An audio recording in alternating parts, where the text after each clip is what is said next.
말씀을 통해 포도원 비유에서 주님께서 주시는 말씀의 은혜를 우리 모두가 누리기를 바랍니다. 주인의식을 가지고 사는 사람과 주인 노릇을 하며 사는 사람들은 분명히 다릅니다. 주인의 마음을 깨달아 그 뜻에 합하게 사는 사람은 주인의식을 가진 삶을 사는 사람이고, 그러니까 올해 우리 주신 말씀을 보면 주님의 자녀로 주인의식을 가지고 살아라, 이런 이야기도 되겠네요. 그리고 주인처럼 대우받고 행세하며 사는 것은 바로 주인 노릇을 하는 삶입니다. 그러니까 내가 주님 마음에 합한 자로 올해 우리에게 주신 말씀으로 생각하면 합한 자로 살 것에 집중을 해야 되는데, 다른 사람이 주님 마음에 합하게 살지 않는다고 계속해서 지적하고 책을 잡는 것은 주인 노릇하는 그런 삶이겠죠.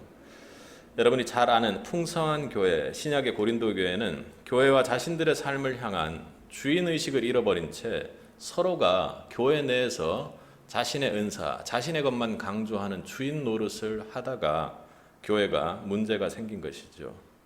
오늘날의 교회도 마찬가지이고, 이건 우리 교회도 항상 경계하고 주의해야 할 것입니다. 서로 주인 행세, 주인 노릇을 하려는 사람이 많으면 많을수록 하나님이 준비한 그 공동체는 시끄럽게 마련입니다. 성도의 삶에도 내가 내 삶의 주인 노릇을 하려면 그 인생은 교만으로 가득 차 망하는 인생이 될 수밖에 없습니다. 오늘 본문 앞선 11장 27절에서 33절에서는 예수님이 성전 정화를 하셨던 그 권세를 하늘에서 온 것으로 받아들이지 않고 책을 잡는 유대 지도자들의 모습이 나옵니다. 여러분, 성전의 주인이 누구십니까? 바로 예수님이시죠. 성전의 주인 되시며, 오히려 그분은 성전 그 자체 되시며, 그리고 영원한 성전으로 계시는 그 예수님을 공격해서 성전의 주인 노릇을 하면, 그리고 예수님을 영적으로 당황스럽게 만드는 것 아니겠습니까? 주인에게 책을 잡다니요. 그런 유대 지도자들에게 오늘 12장의 포도원의 비유를 통해 예수님이 자신이 어떤 분이신지, 그리고 어떤 권위를 가지신 분이고, 그리고 어떤 일을 하기 위해 이 땅에 오셨는지를 소상히 잘 설명하고 계십니다. 오늘 우리는 포도원의 비유에 나오는 그 사람들의 모습을 각각 살펴보면서 이 주일 주님께서 주시는 말씀의 은혜를 누리기를 원합니다. 먼저 첫 번째로 이 비유에 나오는 포도원의 주인에 대해서 우리가 함께 나누어 보려고 합니다. 여러분, 이 포도원의 주인은 어떤 분을 비유하는가요? 먼저 작은 하나는 첫 번째로는 은혜의 하나님을 비유하고 있습니다. 우리 1절과 2절을 함께 읽겠습니다. 예수께서 비유로 저희에게 말씀하시되, 한 사람이 포도원을 만들고 산울로 두르고 집을 짜는 구유자리를 파고 망대를 짓고 농부들에게 세를 주고 타국에 갔더니, 2절입니다. 때가 이르매 농부들에게 포도원 소출을 얼마를 받으려고 한 종을 보내니. 여러분, 말씀 잘 아시고 어떤 상황인지도 이해를 하시겠죠. 바로 여기에 한 사람이라고 표현한 이 한 사람이 누군가요? 이 말씀에 의하면 포도원 주인이죠. 이 한 사람이 바로 하나님을 나타냅니다. 그런데 이 한 사람의 모습을 보면 우리는 우리 하나님이 어떤 분이고 이 포도원을 얼마나 수고롭게 사랑하고 계시는지를 알게 합니다. 그분은 우리의 모든 것을 최고로 공급해 주시는 분입니다. 그리고 우리에게 주기 위해 아름다운 포도원을 만드시고, 그리고 울타리로 지키시며 포도원을 이끌고 갈 수 있도록 망대를 설치하셔서 모든 것을 볼 수 있도록 하셨습니다. 그 포도원에 온 정성을 기울였고 많은 수고를 아끼지 않았습니다.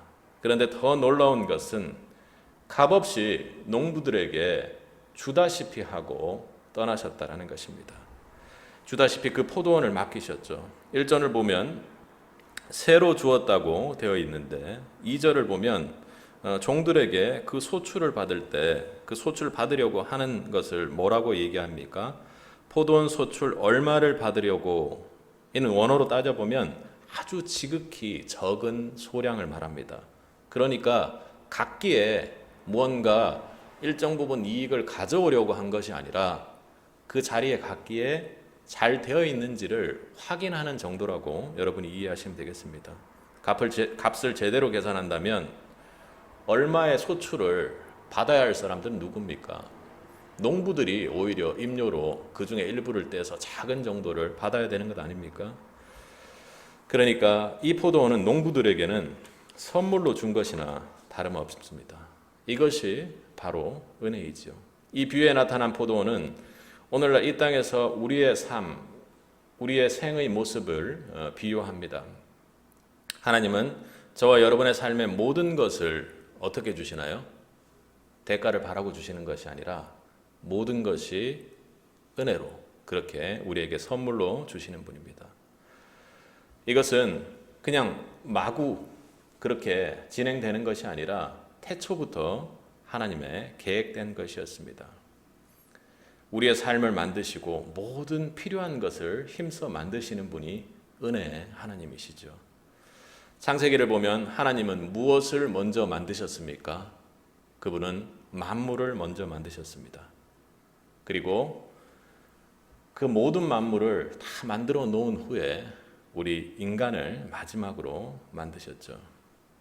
그렇습니다. 하나님은 저와 여러분의 삶에 오늘 포도원과 같은 삶의 모든 필요를 공급하시고 아낌없이 먼저 선물로 공급하시는 분이라는 것을 여러분 믿습니까? 그분이 바로 여러분이 믿는 은혜의 하나님입니다. 여러분의 삶을 준비하시고 계획하시며 모든 것을 은혜로 공급하시는 분, 바로 오늘 포도원 비유에서 주인된 우리의 하나님이십니다. 여러분 믿으십니까? 작은 둘째로 그 포도원 주인 한 사람은 오래 참으시는 하나님을 비유합니다. 타국으로 떠난 그 한 사람 주인은 때가 이르렀을 때 농부들에게 얼마의 소출을 받고자 종을 보냈습니다. 그런데 이 포도원을 관리하고 있던 그 농부들의 반응은 어땠습니까? 우리 3절을 함께 읽겠습니다. 저희가 종을 잡아 심히 때리고 거저 보내었거늘. 이 말씀을 보면 항상 뭐 이런 거 상상 속에서나 가능한, 이런 게 실제로 가능할까? 너무 황당한 절이 3절부터 시작되는 것 아닌가. 저도 처음 이 본문을 읽을 때도 그렇게 생각을 했었습니다. 주인이 농부들에게 세를 받기 위하여 종들을 보냈을 때 농부들은 주인이 보낸 종을 때리고 그 세도 주지 않고 그렇게 보냈습니다. 이 한 가지만으로도 그들은 주인의 진노를 사서 완전히 제거되기에 충분한 일이죠. 성도님들이 여러분 만일 포도원 주인이라면 여러분들은 어떻게 하셨겠어요? 이런 일이 있으면 어떻게 하셨을 것 같아요?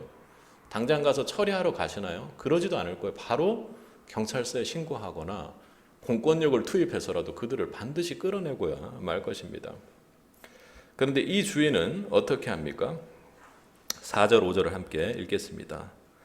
다시 다른 장을 보내니 그의 머리에 상처를 내고 능욕하였거늘 또 다른 종을 보내니 저희가 그를 죽이고 또 그 외에 많은 종들도 혹은 때리고 혹은 죽인지라. 그분은 어떻게 하셨습니까? 화내지 않으시고 다시 종을 보내십니다. 그리고 더한 고통을 겪고 더한 어려움을 겪어온 그 상황에서도 화를 내지 않으시고 다시 또 종을 보내십니다. 여러분, 이 주인의 다시 참으심, 오래 참으심, 계속 참으심을 보십니까?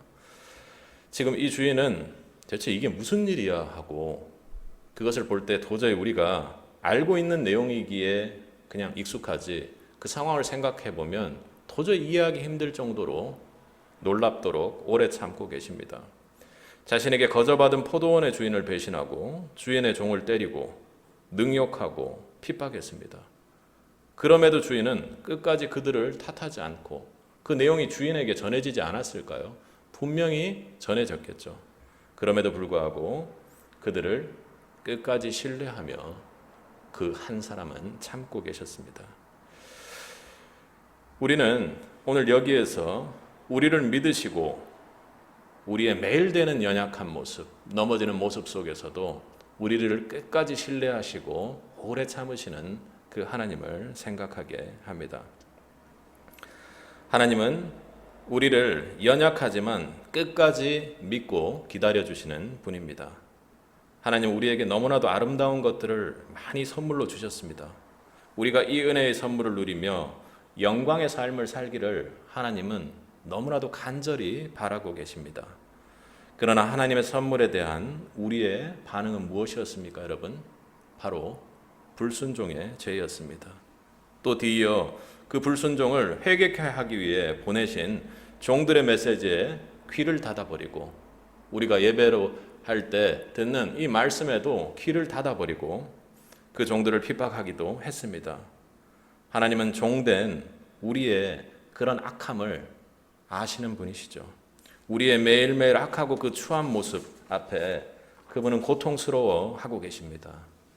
그럼에도 그 한 사람 하나님은 또 다른 종을 보내셔서 내가 하나님의 은혜를 바라보도록 지속적으로 믿고 자신을 향해 하나님을 향해 올 수 있도록 그렇게 우리의 삶 가운데 은혜로 역사하고 계십니다. 오래 참으시는 하나님께 여러분 감사하시기 바랍니다. 만약 하나님의 이 오래 참으심이 없었다면 우리의 주인 되시는 하나님 앞에 설 자가 누가 있겠습니까? 우리가 이렇게 은혜 가운데 살게 된 것은 하나님께서 우리에게 대하여 오래 참으심으로 우리에게 넘치도록 은혜를 주시고 계시기 때문이죠. 그러므로 하나님의 오래 참으심은 우리에게 베푸시는 말도 안 되는 놀라운 사랑인 것입니다. 여러분 그 하나님의 품 안에 들어가시기 바랍니다. 그리고 그 하나님 앞에 울며 그 고통하는 하나님 앞에 전심으로 회개하는 우리가 되기를 소원합니다. 그 한 사람, 오늘 비유한 한 사람은 작은 세 번째로 바로 심판주 하나님을 비유하고 있습니다. 여러분 하나님은 오래 참으시지만 끝까지 참으시는 분은 아닙니다. 하나님이 오늘 이 포도원의 비유에서도 심판자로 등장하십니다. 우리 9절을 한번 읽어보겠습니다. 함께 읽겠습니다. 포도원의 주인이 어떻게 하겠느뇨? 와서 그 농부들을 진멸하고 포도원을 다른 사람들에게 주리라. 우리가 뛰어넘은 6절과 8절 사이를 보면 마지막에는 그 주인이 자신의 아들까지 보냈지만 이 사람들은 그 아들을 잡아 죽여서 포도원 밖으로 내던졌다고 그렇게까지 말합니다. 하나님은 노하기를 더디하시지만 끝까지 회개하지 않을 때 반드시 심판하시는 하나님입니다. 아무리 기다려도 회개할 생각하지 않고 끝내 회개하지 않는 자는 반드시 심판하신다라는 것이죠. 우리가 그것을 약간 좀 작은 단어, 징계라는 표현으로 바꾸기도 하지만 하나님은 성경적으로 분명히 그렇게 회개치 않는 백성들에 대해서 우리가 이 땅에서 감당하기 힘들 정도의 심판도 하시는 분입니다. 나훔 1장 3절에서는 이렇게 이야기를 합니다. 여호와는 노하기를 더디하시며 권능이 크시며 죄인을 결코 사하지 아니하시느니라. 우리 하나님은 노하기를 더디하시지만 끝내 돌아오지 않는 자는 반드시 심판하시는 하나님입니다. 그러나 그 심판의 시간, 심판이 직접 나타나는 시간이 하나님의 오래 참으시기에 길어질 때가 있죠. 그만큼 참고 참으시는 것입니다. 많은 사람들이 하나님의 분노가 더디기 때문에 그 상황이 조금 지나가면 별일이 없구나 하고 그렇게 괜찮은 줄 압니다. 그런데 많은 사람들은 하나님은 우리에게 복도 주시지 못하고 저주도 못 주시는 분이야, 저주도 주지 않는 분이 하고 그렇게 생각하기도 합니다. 그것은 바로 하나님을 조롱하고 깔보는 것이죠. 하나님이 사랑으로 인내하고 견디고 참고 고통하고 있는 그 시간 가운데 하나님이 나에게 전혀 벌을 안 주시는구나 이렇게 생각하고 있다는 거죠. 로마서 2장 4절 이하에서 바울은 이렇게 말했습니다. 그에 대해 내가 하나님의 인자하심이 너를 인도하여 회개하게 하심을 알지 못하느냐. 그의 인자하심과 용납하심과 길이 참으심이 풍성함을 멸시하느냐. 다만 내 고집과 회개하지 아니한 마음을 따라 진노의 날 곧 하나님의 의로운 심판이 나타나는 그날에 이 말 진노를 내가 쌓는도다. 이렇게 말했습니다. 진노가 왜 쌓이죠? 여러분, 내 죄가 커진다라는 것 말고 그 안에 하나님께서 그 진노가 쌓임에도 불구하고 참고 계시는 그 사랑을 알아야 여러분이 앞에 나가 회개할 수 있습니다. 하나님이 일어나 분노하실 때까지 길게 참으시니까 많은 사람들이 길이 참으심으로 무시하고 멸시하는 경우가 있습니다. 오늘 포도원의 농부들처럼 그 과정에서 죄를 키워나가죠. 작은 죄를 점점 더 키워나가서 자신이 감당하지 못할 정도까지 결국엔 죄를 끌고 갑니다. 참으로 죄로 어리석은 자들의 모습입니다. 여호와께서 한번 일어나시면 매우 무섭습니다. 여러분, 이를 두려워하며 그리고 그 하나님을 경외하는 자가 포도원의 은혜를 진정으로 누리는 자인 줄로 믿습니다. 예수님이 이어서 그들에게 묻습니다. 너희가 포도원의 주인이라면 어떻게 하겠느냐? 그 농부들을 진멸하지 않겠느냐? 마침내 진노의 순간, 심판의 순간이 도래한다고 주님께서 이야기하고 있습니다. 하나님 우리에게 많은 선물을 주시고 그 선물을 통해 복된 삶을 누리길 원하셨지만 이 땅에 있는 우리의 이유를 모르고 우리가 불순종으로 일관하고 그 죄를 키워간다면 하나님께서 반드시 심판하신다고 말씀하고 계신 것입니다. 여러분의 불순종에도 지금 변화가 없어 괜찮다고 여기시나요? 그렇다면 겁내라는 것이 아니라 오래 참으시고 고통하시는 그 주님 앞에 나아가 전심으로 회개하시기 바랍니다. 자, 우리가 그리고 두 번째로 살펴볼 비유는 농부에 대한 비유입니다.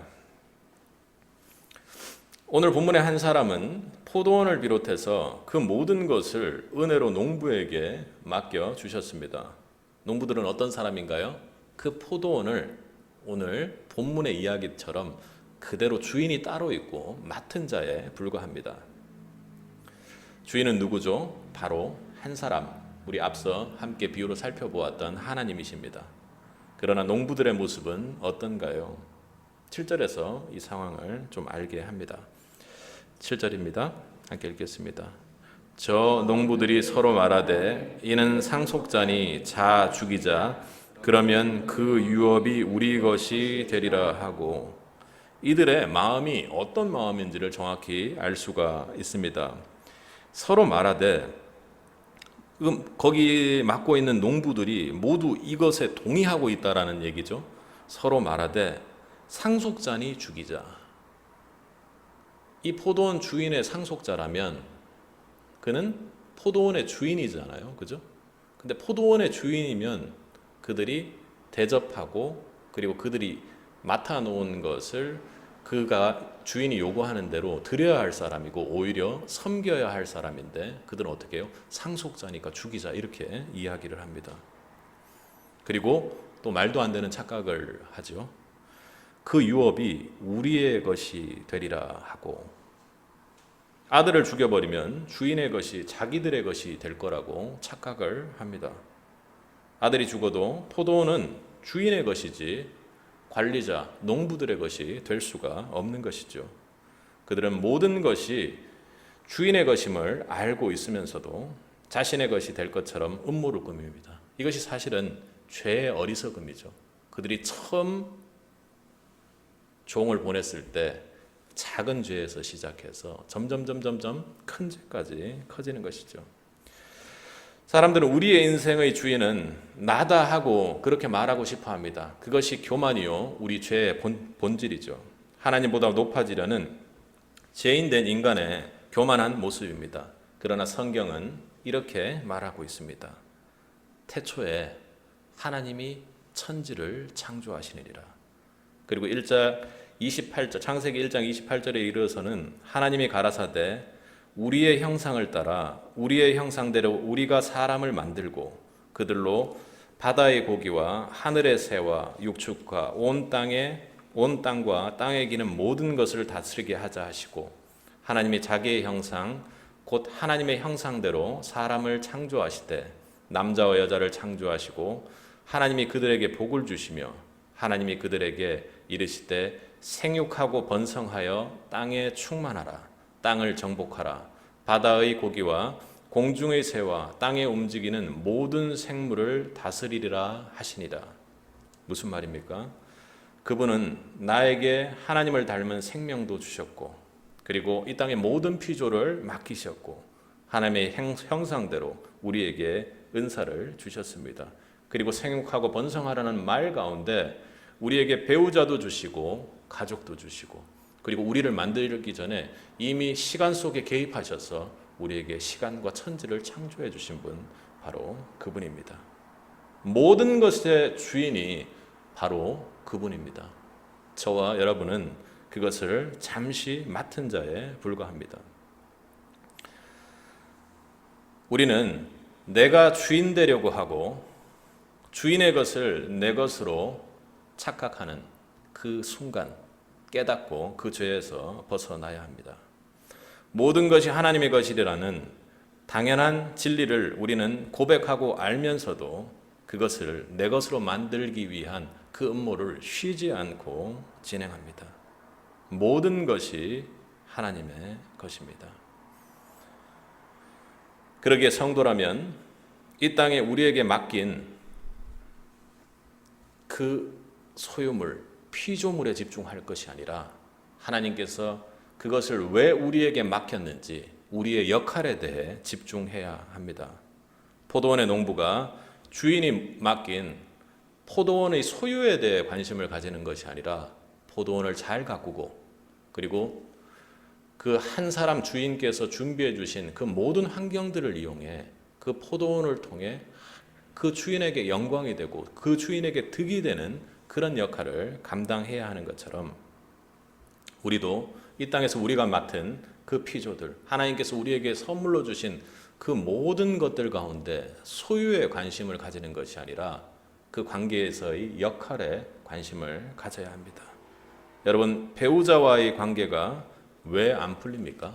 그것은 내가 그 배우자를 소유한다고 생각하기 때문입니다. 내 마음대로 할 수 있다. 그것은 죄의 어리석음으로 훨씬 더 많이 이 땅에서 죄를 저지르는 일로 가게 되는 것입니다.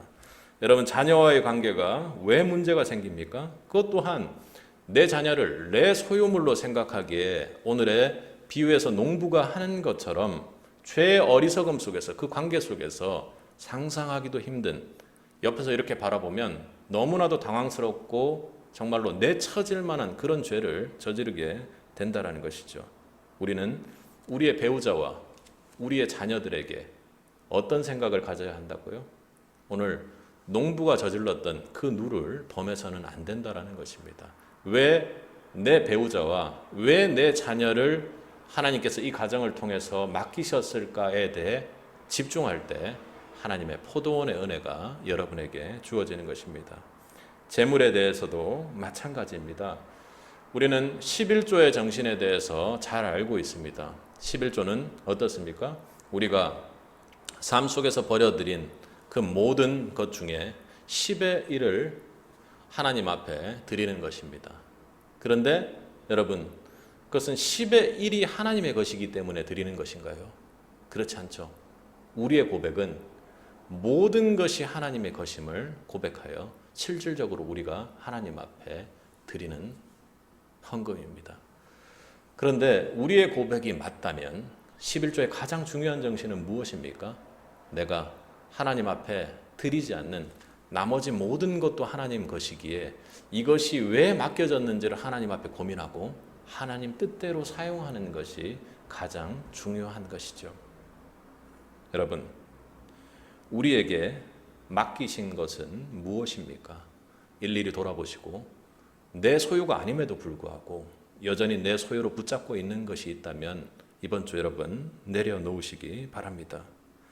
여러분 삶에 지금 문제가 생긴 것 같다면 내가 크리스찬이고 성도이기에 이것이 점점 죄의 소용돌이 속으로 내가 빠져들어가고 있는 영적 침체를 경험하고 있다면 여러분 삶의 소유권이 누구에게 있는가 하는 것들을 돌아보시기 바랍니다.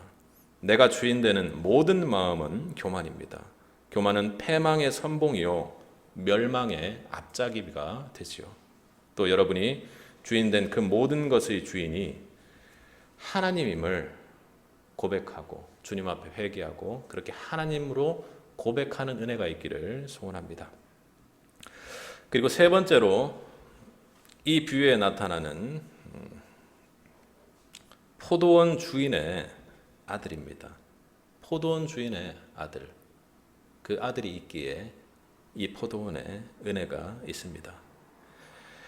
오늘 농부의 모습에서 우리는 교만한 인간의 모습의 끝이 어떤지를 보게 됩니다. 뿐만 아니라 그리고 대체 이들이 어떻게 이럴 수가 있나 싶을 정도로 상상하기도 힘든 모습이죠. 오늘 본문의 비유의 농부의 모습을 통해 아주 그들은 의지적인 반역자, 의지적인 패약자라는 사실을 보여줍니다. 농부들은 소량의 세를 받기 위해 보내진 종들을 어떻게 대했습니까? 그들은 3, 4절을 눈으로 보시면 저희가 종을 잡아 심히 때리고 그리고 다시 다른 종을 보내니 그의 머리에 상처를 내고 능욕하였거늘. 그러니까 점점 그들이 주인이 보낸 종을 대하는 자세가 더욱더 의지적이고 과감해지며 그 죄의 크기를 점점 키워가고 있는 것이 아닙니까?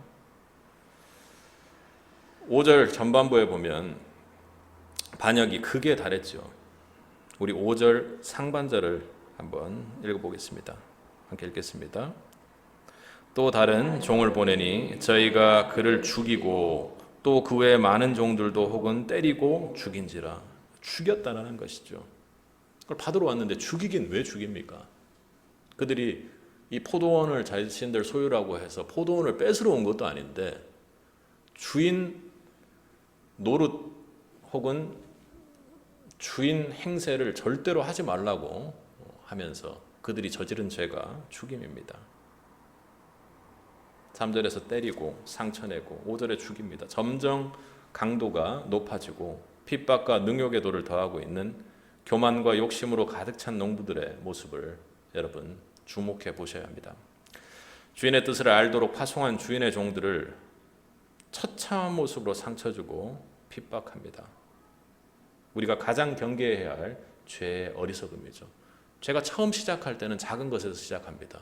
하지만 사단이 그 죄가 점점 커지도록 그것이 팡 터졌을 때 모든 것을 회복 못하도록 그렇게 여러분을 올가맵니다. 이는 주인들에 대한 돌이킬 수 없는 반역이고 죄였습니다. 그러면 이렇게 종들을 잡아 때리고 죽인 농부들에게 여러분은 어떻게 하시겠습니까? 오늘 이 본문의 주인은 어떻게 했습니까? 이런 농부들의 행위는 사실상 주인에게 대한 선전포고고 도전입니다. 이쯤 되면 주인은 당장의 군사들을 보내서 농부들을 진멸하고 그 포도원을 몰수해버려야 할 것 같습니다. 그래도 앞서 살펴봤던 것처럼 은혜의 그 주인은 종들을 계속해서 보냈죠. 그런데 그렇게 보내도 죽이고 또 죽이자 그것이 안 되니 어떻게 했겠습니까? 최후로는 최후의 통첩을 우리라면 보내고 무언가 조치를 취해야 했겠죠. 그런데 이 포도원의 주인은 최후로 어떻게 했습니까? 우리 6절을 함께 읽도록 하겠습니다. 함께 읽겠습니다. 오히려 한 사람이 있으니 곧 그의 사랑하는 아들이라 최후로 이를 보내며 가로되 내 아들은 공경하리라 하였더니 아들을 보냅니다. 주인은 오히려 오늘 본문의 이야기처럼 오히려 아들을 보냅니다. 사랑하는 아들을 그렇게 종들이 다 죽은 그 장소 그리고 폐악하여 도저히 보낼 수 없는 그 장소에 하나님은 보냅니다. 이것은 주인 편에서 보면 얼마나 위험하고 모험이 따르는 일입니까? 더구나 아들은 하나밖에 없는 독생자입니다. 그럼에도 불구하고 이처럼 귀한 독생자를 폐악한 반역자를 드린 그 농부들에게 보낸 이유가 오늘 본문은 뭐라고 이야기합니까? 6절 하반절을 보면 주인은 아직까지도 농부들에 대한 기대와 소망을 버리지 않고 있었습니다. 내 아들은 공경하리라.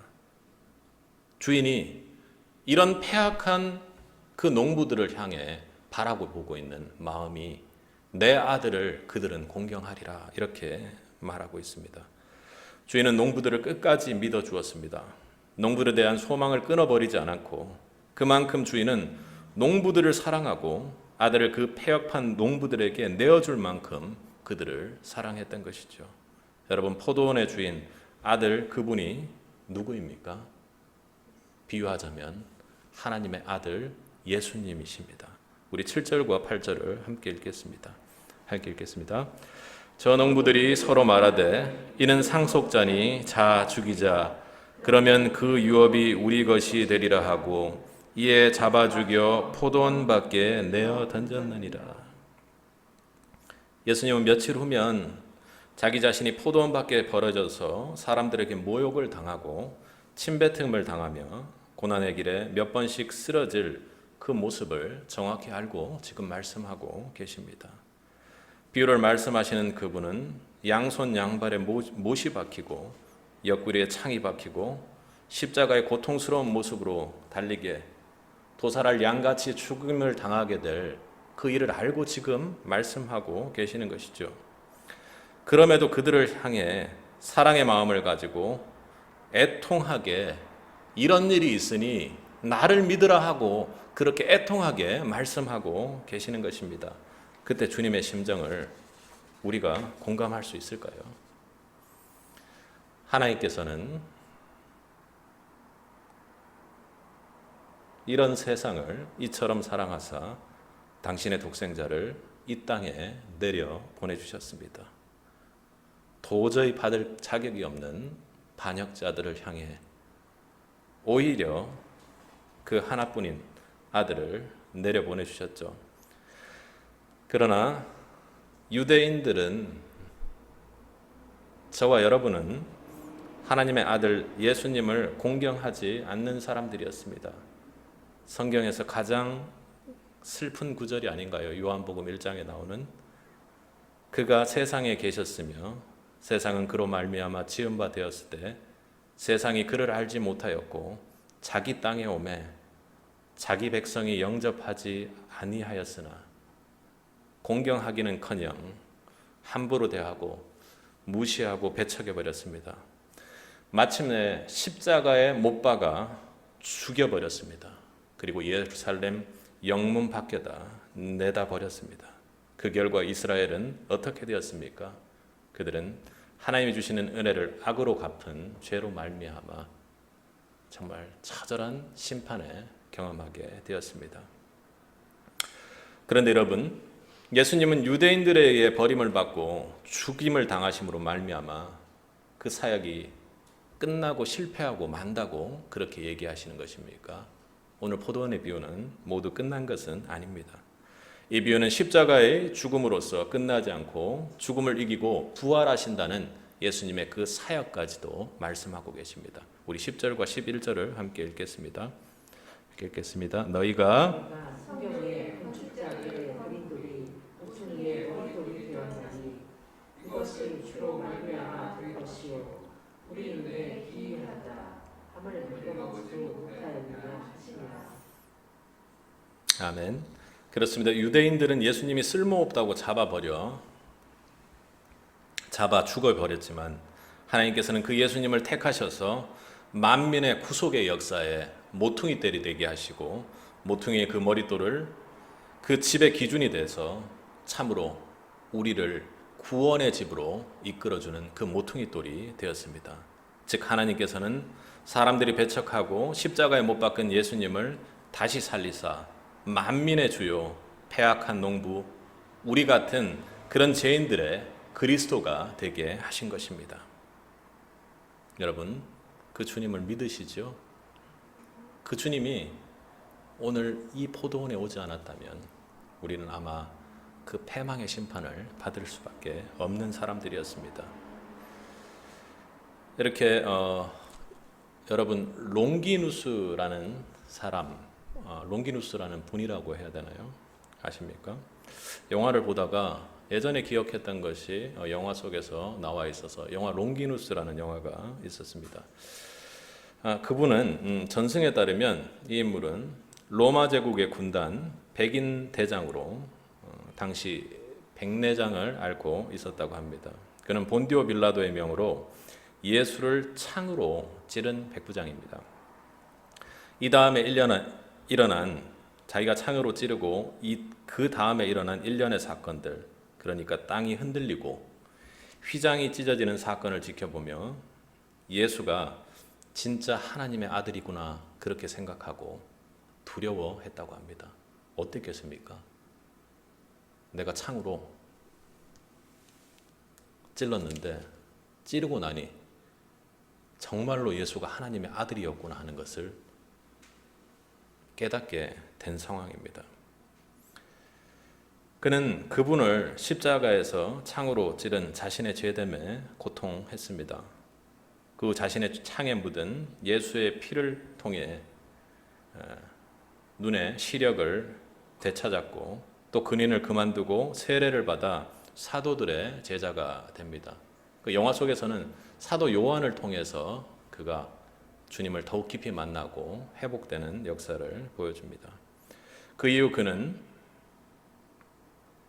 가파도기아의 가이사레아라는 곳에서 수도자가 되어 선교 활동을 하다가 박해를 받습니다. 이와 혀가 뽑히는 고문을 당했는데도 그는 말을 계속할 수 있다고 예수를 전했던 것이죠. 총독의 면전에서 고문관의 도끼를 빼사 즉석에서 우상을 부숴버리기까지 했다고 합니다. 그 안에 부활의 주님이 살아있었기 때문이겠죠. 그는 결국 참수당에 순교했습니다. 여러분, 이것이 바로 오늘 포도원의 은혜라고 생각합니다. 바로 그 포도원에 오신 독생자 예수 그리스도 말입니다.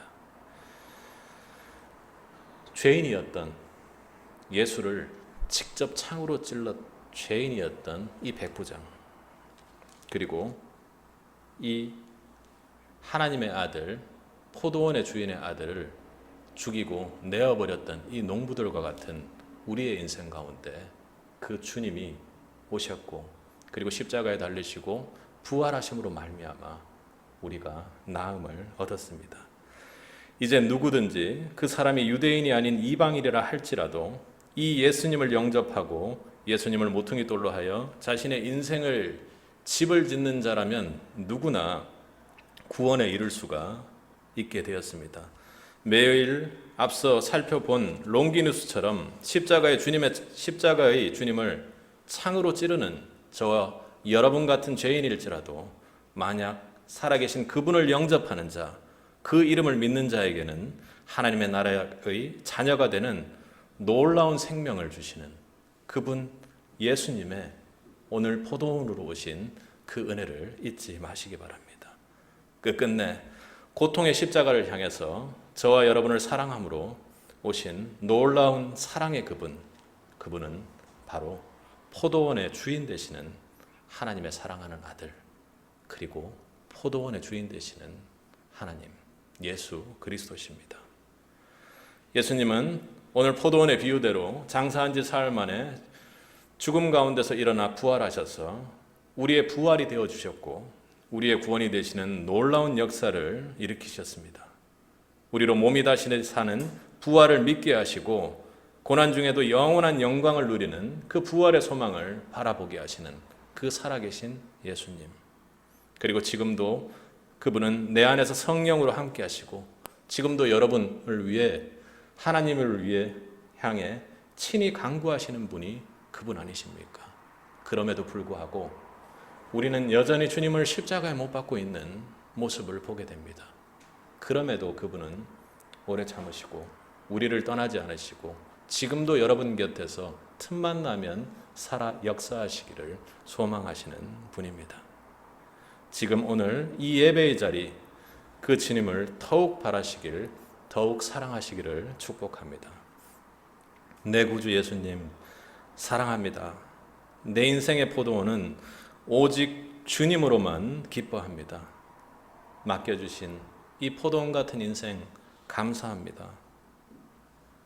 패악한 포도원 같은 우리의 인생에 오래 참으시고 친히 찾아오셔서 영원한 생명과 기쁨으로 충만하게 하신 그 예수님을 사랑합니다. 찬양합니다. 하는 그 고백이 한 주간의 여러분의 고백으로 충만히 덮이길 주님의 이름으로 축복합니다.